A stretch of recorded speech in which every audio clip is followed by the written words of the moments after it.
दोस्तों नमस्कार। क्या कुलदीप सेंगर को बेल देने वाले जो जज हैं, उन्होंने क्या कोई रिश्वत ली? इस तरह का आरोप जो पीड़िता है, वो लगा रही है जजों पर। तो क्या जज इस घटना के बाद सवालों के घेरे में हैं? क्योंकि सवाल लगातार उठ रहे हैं, मीडिया में भी उठ रहे हैं, सोशल मीडिया पर भी उठ रहे हैं कि एक रेप पीड़िता के मामले में जिस तरीके से हाई कोर्ट ने दिल्ली की सजा को निलंबित किया है, वह सही नहीं है। लेकिन कानून क्या कहता है और जो सीबीआई है वो क्या कहती है, इस मसले पर हम आज बात करेंगे। दरअसल सीबीआई इस मसले को लेकर के सुप्रीम कोर्ट में एक याचिका दायर कर चुकी है। शुक्रवार को उसने एक याचिका दायर की सुप्रीम कोर्ट में और सीबीआई ने कहा कि इस मामले में जो सजा सुनाई गई है, जो सजा को निलंबित किया गया है, वो सही नहीं है। मतलब उस सजा की बहाली की जाए। सीबीआई ने जो दिल्ली हाई कोर्ट का जो फैसला आया है, उसको चुनौती दी है। सीबीआई ने सुप्रीम कोर्ट से आग्रह किया है कि हाई कोर्ट की तरफ से जो सजा निलंबन और जमानत देने का आदेश दिया गया है, उस पर पुनर्विचार किया जाए। मतलब अब साफ है कि इस मसले पर जो सुप्रीम कोर्ट है वही अंतिम फैसला लेगा। आपको बताएं कि दिल्ली हाई कोर्ट ने उन्नाव रेप केस में कुलदीप सिंह सेंगर की सजा को निलंबित करते हुए उन्हें जमानत दे दी थी और इस फैसले के बाद यह मामला एक बार फिर करीब 8 साल बाद सुर्खियों में आया। सीबीआई ने इस आदेश के खिलाफ कानूनी लड़ाई जारी रखते हुए सुप्रीम कोर्ट का रुख किया और एजेंसी का मानना है कि इस आदेश से न्याय की प्रक्रिया प्रभावित हो सकती है, जैसा और लोगों का भी मानना है। पब्लिक का भी मानना है, मीडिया का भी मानना है और सोशल मीडिया पर भी इसको लोग जजों को ट्रोल भी कर रहे हैं। लेकिन इसी बीच सुप्रीम कोर्ट के रिटायर्ड जस्टिस मार्कंडे काटजू का एक पोस्ट आता है। उस पोस्ट में वो मीडिया पर सवाल खड़ा करते हैं और सोशल मीडिया पर जो लोग इस फैसले के खिलाफ लिख रहे हैं, उस पर वो सवाल खड़े कर रहे हैं। मार्कंडे काटजू ने उस अपनी पोस्ट में लिखा कि जो लोग इस पर सवाल खड़े कर रहे हैं, उन्होंने शायद हाई कोर्ट दिल्ली का फैसला नहीं पढ़ा है। हमने ये पूरा फैसला पढ़ा है और ये फैसला नियम के तहत दिया गया है, कानूनी नियमों के तहत दिया गया है।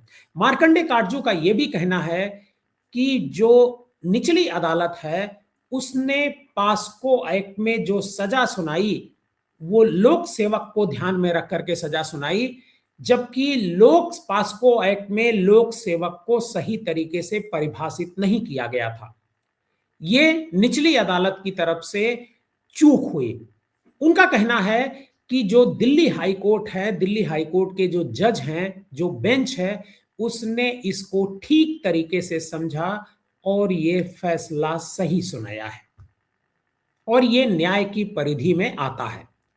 सवाल ये उठता है कि क्या ये फैसला सही है, और ये तो सुप्रीम कोर्ट तय करेगा, क्योंकि अब सीबीआई सुप्रीम कोर्ट जा चुकी है और दूसरी तरफ जो पीड़िता है और उसकी जो पैरवी करने वाली है योगिता, ये सब लोग दिल्ली में प्रदर्शन कर रहे हैं। राहुल गांधी पीड़िता को और योगिता को अपने आवास पर बुलाते हैं, उनसे बातचीत करते हैं और कहते हैं वह इस मसले को बहुत प्रमुखता के साथ उठाएंगे।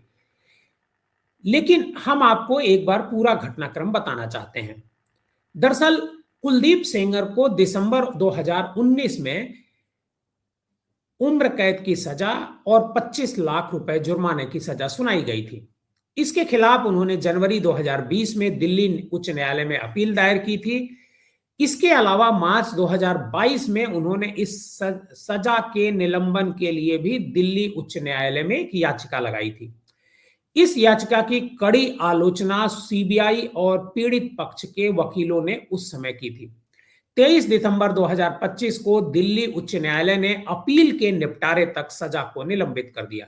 मतलब जो अपील 2019 में 2022 में की गई थी, 2020 में की गई थी, उसको वो जब तक उसका निस्तारण नहीं हो जाता है, तब तक दिल्ली हाई कोर्ट ने सजा को निलंबित कर दिया और जो आरोपी है कुलदीप सिंह सेंगर, उसको कुछ शर्तों के साथ जमानत दे दी। हालांकि सेंगर अभी जेल में है क्योंकि उन्हें एक अन्य मामले में, जो सीबीआई का ही मामला है, उसमें 10 साल की सजा सुनाई गई है। इसलिए वह जेल से बाहर जमानत होने के बाद भी नहीं आए। दिल्ली उच्च न्यायालय के आदेश का अध्ययन करने के बाद सीबीआई ने शुक्रवार को सस्पेंशन लिफ्टिंग पिटीशन एसएलपी दायर की। यह कदम सीबीआई ने इस आधार पर उठाया है कि अदालत के निलंबन आदेश से न्यायिक प्रक्रिया प्रभावित हो सकती है और अपराध की गंभीरता को ध्यान में रखते हुए उचित न्याय संगत कार्रवाई हो। अब इस मामले को दिल्ली हाई कोर्ट की बजाय दिल्ली सुप्रीम कोर्ट में सुना जाएगा, जबकि पीड़िता की मां का कहना है कि मैं पूरे हाई कोर्ट को दोषी नहीं मानती, केवल उन दो न्यायाधीशों को दोषी मानती हूं जिनके फैसले ने हमारा विश्वास तोड़ दिया है। उनका आगे कहना है कि पहले न्यायालय ने परिवार के साथ न्याय किया था, पर अब आरोपी को जमानत मिल गई है, जो अन्याय है। प्रदर्शनकारियों ने नारे लगाए कि कुलदीप सेंगर की सजा बरकरार रहे, बलात्कारियों को संरक्षण देना बंद करो, ऐसा दिल्ली हाई कोर्ट के बाहर दिल्ली हाई कोर्ट को लेकर के इस तरह के नारे लगाए गए। यह भी नारा लगाया गया कि महिलाओं की गरिमा के साथ खिलवाड़ नहीं चलेगा, नहीं चलेगा। बीजेपी सरकार या कोर्ट उन्हें कैसे जमानत दे सकती है, एक प्रदर्शनकारी ने यहां तक कहा। मतलब इस तरह के बहुत सारे आरोप दिल्ली हाई कोर्ट पर भी लग रहे हैं। उन जजों को भी सवालों के घेरे में खड़ा किया जा रहा है जिन जजों ने इस मामले में सजा को निलंबित किया और कुलदीप सेंगर को जमानत दी। आप पब्लिक न्यूज टीवी देख रहे थे। अगर आप हमारे इस चैनल पर नए हैं, पहली बार हमारा ये प्रोग्राम देख रहे हैं, तो हमारे इस चैनल को सब्सक्राइब जरूर कीजिएगा।